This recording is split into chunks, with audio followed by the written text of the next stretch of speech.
السلام عليكم ورحمة الله وبركاته، ايه الأخبار؟ من أكتر الحاجات اللي أنا مش بحبها في مرحلة المونتاج هي إن المونتاج بتاعي يكون متلخبط، معنى متلخبط هنا هو إن أنا مش عارف أنظم ملفاتي، مش عارف أرتب ملفاتي بحيث أسهل على نفسي العملية، ففي حاجات أنا كنت بشوف إن أنا لو عرفت أعملها بشكل كويس جوه برنامج المونتاج دي هتسهل عليا العملية، فبالتالي هخلص في وقت أسرع، ثانيا هركز في القصة بس مش هركز في أي حاجة تاني زي التنظيم أو الملفات بتاعتي منظرها عامل إزاي وكده، فأنا شايف إن أنت لو عرفت تفك اللخبطة اللي جوه برنامج المونتاج زي إن أنت تنظم ملفاتك، زي إن أنت تعرف تتعامل جوه التايم لاين بشكل افضل، قد تكون الحاجات دي هي مش بتفرق ولكنها بتفرق بنسبه 100%، يعني هي بجد هتديك مساحه ان انت تركز اكتر على القصه بحيث ان انت تطلع قصه افضل، وبحيث ان انت تركز بس على الحاجه اللي انت شغال فيها، ما تشغلش دماغك بحاجات فرديه. وعلشان كده انا قررت ان انا هعمل فيديو هتكلم فيه عن حاجات بسيطه قوي، حاجات ممكن تكون هي بالنسبه لك حاجات تافهه ولكنها بنسبه 100% بتاثر عليك انت جوه برنامج المونتاج، بدل ما كنت بتدي 50% من دماغك تركيز على القصه و50 الثانيه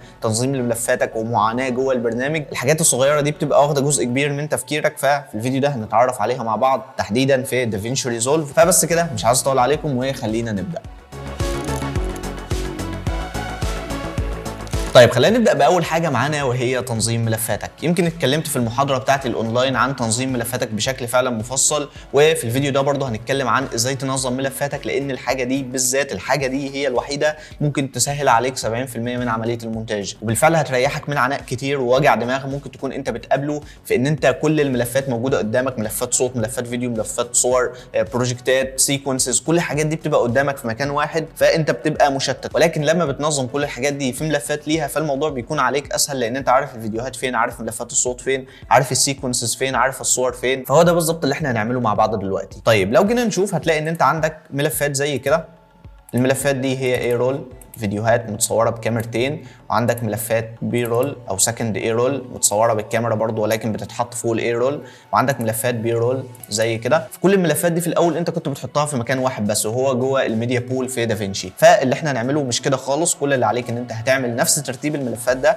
وان انت هتعمل فايل للاي رول والسكند اي رول والبي رول والفوتوز والاوديو فايلز اللي بيبقى جواها الميوزك والساوند افكتس والفويس اوفر. لحد كده كفايه لان الحاجات دي ليها علاقه بالبريمير فمالناش دعوه بيها. فانت بتعمل الخمس فايلات دول من اول واحد لحد 5 بهذا الشكل، بتعمل الخمس فايلات دول على الكمبيوتر، وبعد كده بتحط الملفات بتاعتك جواهم. يعني الاي رول هي الحاجه اللي انا بسجلها قدامكم دلوقتي، فكل الحاجات اللي انا بتكلم فيها قدام الكاميرا متسيفه في الاي رول زي ما انتم شايفين. اما بالنسبه للسكند اي رول فهي الحاجات اللي انا بسجلها بالكاميرا بتاعتي ولكن بستخدمها فوق الفيديوهات اللي هي الاي رول. اما بالنسبه للبي رول فهي الحاجات اللي انا ببقى محملها من على النت سواء كانت صور او فيديوهات، فده كده بالنسبه للبي رول، او حتى كمان تسجيل الشاشه اللي انت شايفه قدامك دلوقتي. بعد كده عندك الفوتوز، الصور اللي انا مصورها لنفسي، وبعد كده عندك الاوديو فايلز اللي هي بتتكون من المزيكا، الميوزك والساوند افكتس، المؤثرات الصوتيه، وعندك الفويس اوفر او التعليق الصوتي لو الفيديو ده فيه انترو. فانت في الاول كنت بتحط كل الحاجات دي كلها في فايل واحد بس، ما ينفعش، لازم تعمل ترتيب لملفاتك بهذا الشكل. وزي ما انت شايف هتعمل نفس المسميات دي ولكن جوه دافينشي. ففي البدايه هتضغط على نيو بن بهذا الشكل وتسميه مثلا A رول، بعد كده فايل تاني سكند A رول بالشكل ده. بندخل جوه الاوديو فايلز ونعمل 3 فايلات، اول واحد ميوزك، تاني واحد ساوند افكتس، تالت واحد وهو الفويس اوفر. فبالتالي انت عملت نفس تنظيم الملفات اللي انت كنت عامله في ملفاتك بره ولكن هنا جوه برنامج المونتاج. فكل اللي عليك ان انت بتفتح هنا الاي رول وبتيجي هنا عند الاي رول برضو بتاعك وبتشده وتحطه بالشكل ده، هتلاقيه نازل معاك بالشكل ده زي ما انت شايف. تنزل عند السكند اي رول، تجيب السكند اي رول بتاعك وتحطه هنا برضو، هتلاقي كل الفايلات بتاعته نزلت معاك.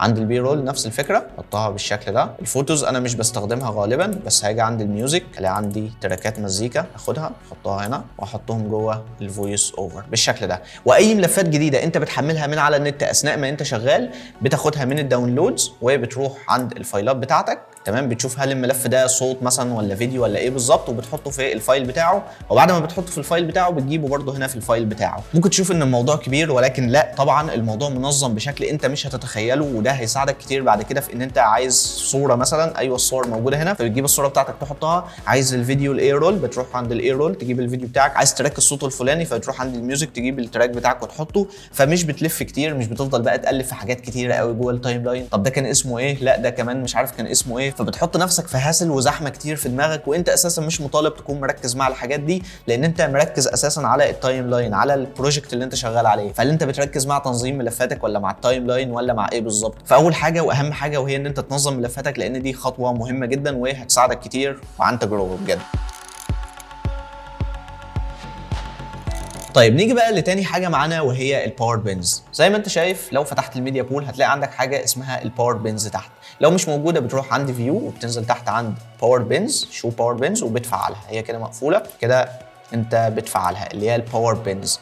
طيب ايه هي الباور بنز؟ بكل بساطه هي عباره عن فايل او ملف جوه دافنشي، وانت بتسيب فيه ملفات سواء كانت ملفات صوت، صور، فيديوهات، اي حاجه، وبعد كده اي بروجكت انت بتفتحه جوه دافنشي بتلاقي فيه نفس الملفات دي. يعني مثلا انا بعمل فيديوهات يوتيوب كتير، فبالتالي في كل فيديو انا بستخدم نفس الجرافيك ده اللي هو سبسكرايب في القناه. لو ما كنتش اشتركت طبعا روح اشترك.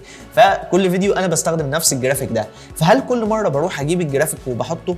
لا، يعني يعتبر ده تضييع للوقت شويه. طبعا انا بتكلم هنا عن جرافيكس كتير زي جرافيك اللايك والسبسكرايب، وزي الجرافيك بتاع الانستجرام، وزي جرافيكس كتير انا بستخدمها، وزي مثلا لما بنزل حاجه او ستاره وبخلي فيها التايتل بتاعي يظهر. فانت هنا تقدر تحط حاجات كتيره قوي تقدر تستخدمها بعد كده. فلو مثلا رحت عند فايل دافينشي ريزولف، هنا انا عندي الجرافيك ده مثلا عايز احطه في الباور بنز، فبجيبه وبحطه هنا. الجرافيك ده خلاص انا حطيته هنا، اذا انا هستخدمه في كل الفيديوهات اللي جايه بعد كده. فلو قفلت البروجكت ده عملت له سيف، هسميه مثلا تيست، وقفلت خلاص دافنشي، وهروح افتحه تاني مره كمان. المره دي انا مش هفتح نفس البروجكت ده، انا هفتح بروجكت جديد هسميه اي اسم او هفتحه زي ما هو كده، وهجيب اي فيديو عندي وليكن مثلا هذا الفيديو ده مثلا انا عايز اخلي عليه جرافيك السبسكرايب في الاول. ده فيديو جديد انا شغال عليه مثلا.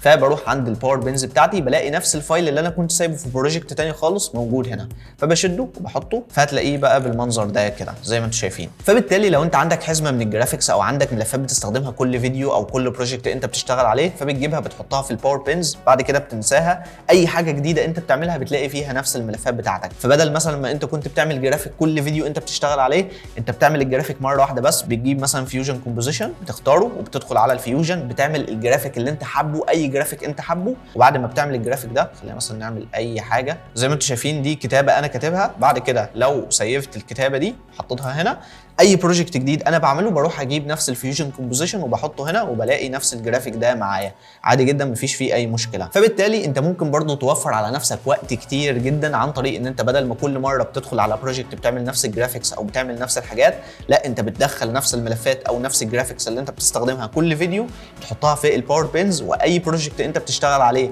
في نفس الداتابيز هتلاقيه موجود. فدي كل حاجه بالنسبه للباور بنز، وحرفيا دي اداه يعني ممكن تخليك تستخدم دافنشي كبرنامج مونتاج اساسي بسبب الاداه دي بس.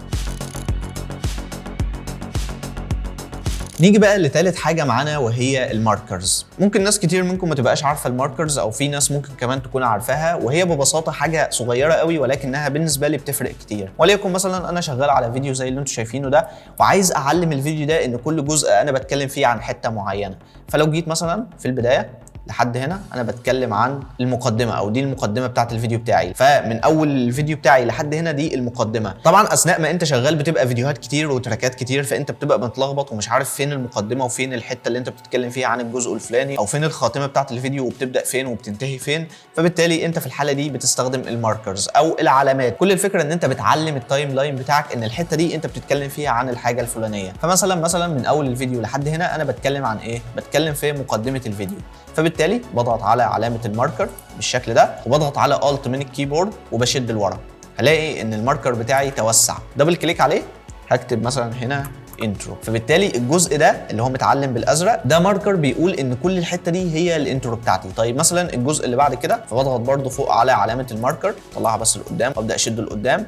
دي مثلا هنا مقدمه عن الاي اي مثلا بهذا الشكل، وممكن مثلا اغير لونها اخليه باللون الاصفر زي كده. فبالتالي لو انا بعمل تايم كود زي اللي انت شايفه دلوقتي في يوتيوب، فهتقدر بعد كده وانت بتعمل اكسبورت للفيديو ان انت تعرف فين المقدمه بتبدا فين وبتنتهي فين مقدمه عن الاي اي مثلا، فين الخاتمه، فين الحاجات اللي زي كده. فانت بتبقى معلم لنفسك الحاجات دي بتبدا فين وبتنتهي فين. مش بس كده، ممكن تستخدمها، ممكن لو انتوا مثلا اكتر من شخص بتقعدوا على نفس الكمبيوتر وبتكملوا مثلا ورا بعض مرحله الايديتنج، او لو انتوا كذا شخص شغالين عبر الانترنت ممكن تعملوا ماركرز لبعض، ان مثلا الحته دي عايز يتضاف فيها جرافيك، او ان الحته دي عايز يتظبط يتظبط فيها الصوت، او ان الحته دي عايز يحصل فيها زوم ان او زوم اوت. فبالتالي انت ممكن تستخدم الماركرز في ان انت تعلم لحد تاني على حاجه يعملها او ملحوظه معينه في الحته دي، او كمان انت ممكن تستخدمها لنفسك بحيث ان انت تبقى معلم الحاجات دي لنفسك، ان انت هترجع للحته دي مثلا عايز تحط فيها جرافيك، ان الحته دي مثلا مش احسن حاجه محتاج تراجعها، ان الحته دي مثلا هيبقى فيها الخاتمه بتاعه الفيديو. فبتقدر تكتب لنفسك كومنتس او بتقدر تعلم لنفسك حاجات ان انت ترجع لها بعد كده، خصوصا لو التايم لاين نفسه بتاعك فيه تراكات كتير او هو حتى مدته طويله.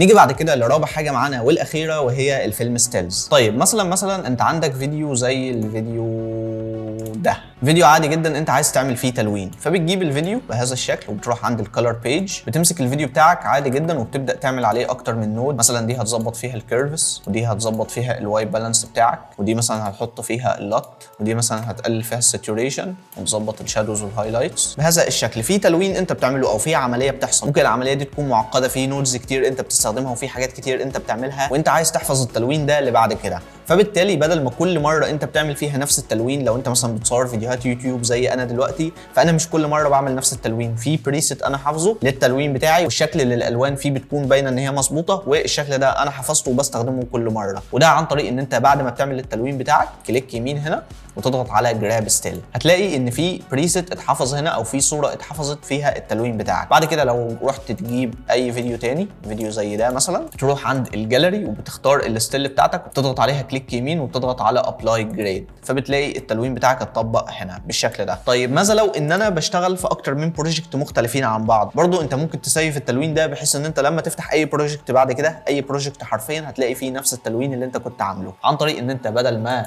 بتبقى واقف على الستيلز من هنا بتقف على حاجه وهي الباور جريدز. بكل بساطه الباور جريدز نفس فكره الباور بنز، ان انت بتسيف بريسيت معين للالوان، واي بروجكت انت بتفتحه بعد كده، اي بروجكت هتلاقي فيه نفس البريسيت بتاعك فتقدر تحطه. فبالتالي انت ممكن تعمل سيف للفيديو ده مثلا، ممكن تعمل مثلا سيف للستيل دي، كليك يمين جراب ستيل، هتلاقيها نزلت معاك في الباور جريدز. فاي بروجكت انت بتفتحه بعد كده هتلاقي فيه نفس البريسيت ده، فهتروح عند الباور جريدز وتضغط على ابلاي جريد، هتلاقيها نزلت معاك بالشكل اللي انت شايفه ده. فبعد كده اي بروجكت انت بتشتغل عليه بتروح عند الجاليري، بتروح عند الباور جريدز، بتلاقيه موجود هنا، او بتلاقي البريسيت اللي انت كنت عامله. بجد الحاجات دي انتوا ما تتخيلوش ان هي رغم بساطتها ولكنها بتساعدك بشكل كبير جدا وبتسهل عليك يعني دوامه كبيره انت بتدخل فيها، زي ان انت مش عارف تنظم ملفاتك. كل فيديو ليك على يوتيوب بتستخدم نفس الجرافيكس وبتعملها من الاول، بتتوه في التايم لاين بتاعك ومش عارف الانترو بدات فين والجزء ده فين والجزء ده فين والتراكات كتير، فانت بتبقى برضو دايخ في التايم لاين. الالوان بتاعتك كل مره بتعمل الوان مختلفه شويه عن الثانيه وانت بتبقى فاكر انها نفس الالوان، رغم ان انت ممكن تعمل بريسيت وتستخدمه بعد كده في كل الفيديوهات. وده بالمناسبه احترافي مش حاجه بدائيه، بس انت بتسهل على نفسك او بتقلل على نفسك كميه الوقت اللي انت بتشتغل فيها، وال100% من دماغك بدل ما بتحطها في كذا حاجه مختلفه بتحطها في حاجه واحده بس، وهي ان انت تركز على القصه او ان انت تعمل فيديو اديتنج كويس، يعني ان انت بتعمل مونتاج حلو. فبس كده دي كانت كل حاجه معانا لهذا الفيديو البسيط. حبيت ارجع لكم بدافنشي بفيديو حلو زي كده، ان شاء الله استنوا فيديوهات لدافنشي جايه. فبس كده اخيرا لو الفيديو عجبك ما تنساش تعمل لايك لان ده مهم جدا، وما تنساش تعمل سبسكرايب بالجرافيك اللي انا لسه حاطه. ولو عايز تتواصل معايا فالانستجرام برضو موجود هنا، ممكن تتواصل معايا عن طريقه، وان شاء الله اشوفكم في الفيديو اللي جاي. سلام.